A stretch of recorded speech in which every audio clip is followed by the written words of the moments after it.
Perkenalkan, saya Sabrina Aisyah Putri Elok dengan NIM 21010201109 dari PGSD Universitas Perjuangan. Video ini dibuat untuk memenuhi tugas ujian akhir semester pada pelajaran media pembelajaran. Di sini saya akan membahas tentang benda, hewan, dan tumbuhan di sekitarku yang akan disimak oleh teman-teman semuanya. Tujuan dari pembelajaran ini adalah memahami alam sekitar, memiliki keterampilan untuk mendapatkan ilmu berupa keterampilan proses atau metode ilmiah, lalu memiliki sikap ilmiah di dalam mengenal alam sekitar dan memecahkan masalah yang dihadapinya. Karena pembelajaran kali ini, materinya masih berkaitan dengan pembelajaran ilmu pengetahuan alam.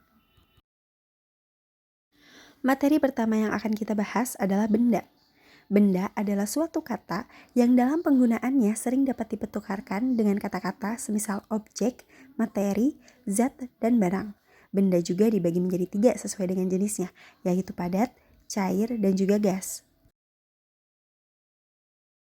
Benda padat adalah barang atau benda yang memiliki wujud padat menyerupai bentuk tertentu sesuai dengan benda tersebut. Contohnya seperti yang ada pada gambar, yaitu meja, kayu, dan juga gelas. Selanjutnya ada benda cair. Benda cair adalah benda atau barang yang bisa berubah bentuk menurut dengan bangunannya. Contoh dari benda cair adalah air minum, minyak goreng, madu, susu, dan juga lain sebagainya. Ada juga benda gas. Benda gas adalah zat ringan yang bersifat ringan seperti udara. Contoh dari benda gas ini adalah asap knalpot, asap dari benda panas, oksigen, dan lain sebagainya. Materi yang akan dibahas selanjutnya adalah hewan. Hewan adalah binatang atau satwa yang seluruh atau sebagian dari siklus hidupnya berada di darat, air, dan atau udara, baik yang dipelihara maupun yang di habitatnya. Hewan juga dibagi dengan cara dikelompokkan sesuai dengan ciri-ciri dari hewan tersebut. Nah, yang pertama kita akan mengenal hewan dari tempat tinggalnya, yaitu di darat. Hewan darat adalah hewan yang tinggal di daratan, seperti singa, cacing, ayam, dan juga gajah. Begitupun buaya dan kuda nil, mereka juga termasuk hewan darat, namun mereka juga bisa tinggal di dalam air. Selanjutnya ada hewan air, atau hewan yang tinggalnya di dalam air, seperti ikan, gurita, ubur-ubur, kuda laut, juga sebagainya. Nah, karang di laut juga termasuk hewan yang tinggal di dalam air. Selanjutnya adalah hewan yang tinggal di udara, seperti burung, kupu-kupu, lebah, lalat, nyamuk, juga hewan lainnya yang memiliki sayap. Hewan juga dikelompokkan dari jenis makanannya loh. Nah, yang pertama ini adalah kelompok hewan yang memiliki jenis makanannya berupa tumbuh-tumbuhan atau rumput-rumputan, atau yang biasa kita sebut adalah herbivora. Selanjutnya adalah kelompok hewan yang jenis makanannya berupa hewan lain atau yang biasa kita sebut karnivora. Nah, kelompok ini ada singa, buaya, juga ular. Kelompok hewan terakhir adalah pemakan segala atau omnivora. Seperti ayam dan bebek, mereka memakan biji-bijian tapi juga memakan cacing. Lalu selanjutnya adalah kelompok hewan dari berkembang biaknya. Nah, yang pertama ini adalah berkembang biak dengan bertelur, seperti ayam, ular, ikan, dan lainnya.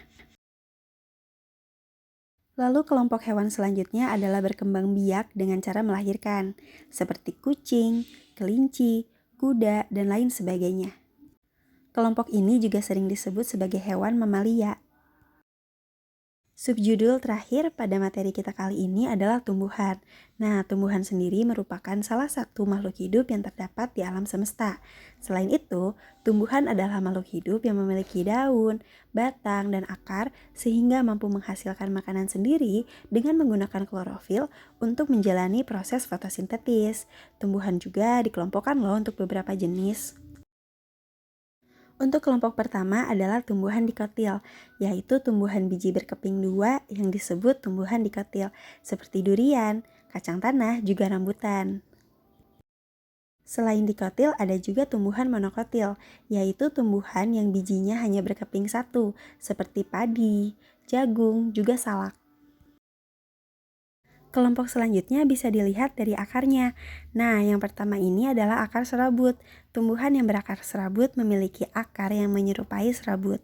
Teman-teman tahu nggak sih, ternyata semua tumbuhan monokotil seperti jagung, salak, kelapa, mereka itu berakarnya serabut loh. Selanjutnya ada akar tunggang.